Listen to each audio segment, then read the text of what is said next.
Tuan-tuan semua, sebelum British balik, British anugerahkan tanah-tanah yang begitu luas kepada orang-orang yang dibawa masuk. Saya cerita dahlah ucapan saya sebelum ini, maka kekayaan itu tertumpu kepada satu kaum. Kita tertumpu di kampung, mereka ni tertumpu di bandar, menguasai tanah yang begitu luas. Orang India kekal di estate untuk menguruskan produk pertanian di ladang-ladang. Mari kita berani bersuara untuk membetulkan keadaan ini. Orang Melayu telah kehilangan ekonomi.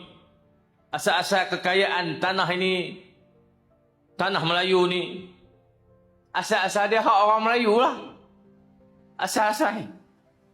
Tanah, apa-apa ada atas tanah, perusahaan, macam-macam. Mari British hangkuk buat balik sebahagian besar daripada kekayaan tanah ni. Biji timah, getah, galian, emas. Tuan-tuan, Portugis saja, bila takluk Melaka 1511, ada satu catatan. Penghantaran balik rampasan emas yang pertama oleh Alfonso de Albuquerque ke Portugis. Satu kapal. Satu kapal itu sudah boleh membiayai seluruh operasi ketenteraan Portugis mara ke Melaka. Satu kapal yang pertama. Portugis mengangkut berkapal-kapal. Bukan satu. Berpuluh-puluh kapal emas daripada Melaka. Kekayaan emas. Kota kita. Portugis. Mari Belanda. Belanda ni terkenal dengan pencari rempah ratus. Kununnya lah. Sejarah mereka tulis cari rempah ratus. Mohong tuan-tuan. Rempah kok luh Belanda. Papi lah ni. Di Belanda, di London, di mana-mana pun rempah Belanda. Pakistan berjujuk sepanjang jalan tu. Kedai rempah.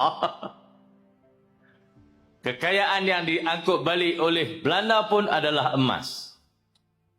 Tanah Melayu ni pada satu ketika dulu dikenali sebagai semenanjung emas. The Golden Horn. Kaya tuan-tuan. Ini hak muncul di Gerik ni adalah emas baru. Namanya REE.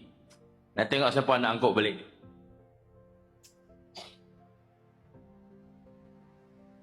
Kita dah hilang semua kekayaan tu.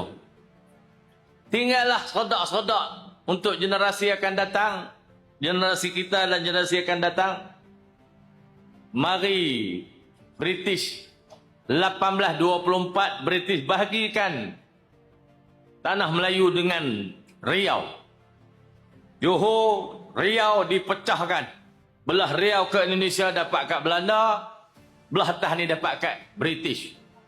1824. 1874 perjanjian Pakor bila perebutan berlaku terhadap galian di Perak ni, Sultan Abdullah dibuang negara ke Pulau Seychelles. Tak tahu, saya tak tahu di mana kat Afrika tu kot. Mulalah campur tangan British sehinggalah tertubuh Persekutuan Tanah Melayu tahun 48 dan 57 merdeka. Panjang beratus tahun penjajahan tu, semua kekayaan telah diangkut balik. Tanah Melayu ni kering kontang. Lepas kering kontang tu barulah diserah kepada kita balik.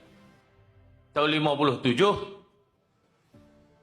habis semua proses gali angkut kekayaan keluar tahun 80. Tahun 57 ketua polis orang putih bos. Ketua askar orang putih. Semua orang putih. Nama aja merdeka tahun 57. Pemerintah sendiri dapatlah Perdana Menteri. Tapi semua jentera masih lagi Inggeris. Sehinggalah Tun dan Tan Sri Khalid Ibrahim membuat London Red. Rampas Sam Derby di bursa saham di London. Bermulalah pemilikan negara kepada syarikat-syarikat besar yang menguasai ladang-ladang. Tuan-tuan semua, sebelum British balik, British anugerahkan tanah-tanah yang begitu luas kepada orang-orang yang dibawa masuk. Saya cerita dahlah ucapan saya sebelum ini. Maka kekayaan itu tertumpu kepada satu kaum. Kita tertumpu di kampung, mereka ni tertumpu di bandar, menguasai tanah yang begitu luas. Orang India kekal di estate untuk menguruskan produk pertanian di ladang-ladang. Itu British balik. Lepas peristiwa 13 Mei, dibuat dasar ekonomi baru untuk menyusun semula masyarakat dan membasmi kemiskinan. Lepas susun balik dah semua, selepas 30 tahun dibuat penilaian hanya 18% kekayaan ekonomi, equity dipanggil. Negara ini dikuasai orang Melayu, yang selebihnya dikuasai orang lain. Tidak seimbang. Tidak seimbang ni dikesan tahun 69. Selepas 30 tahun masih tidak seimbang. Masih kekal pada kadar yang sama.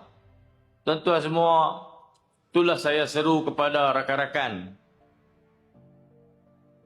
di Negeri Sembilan.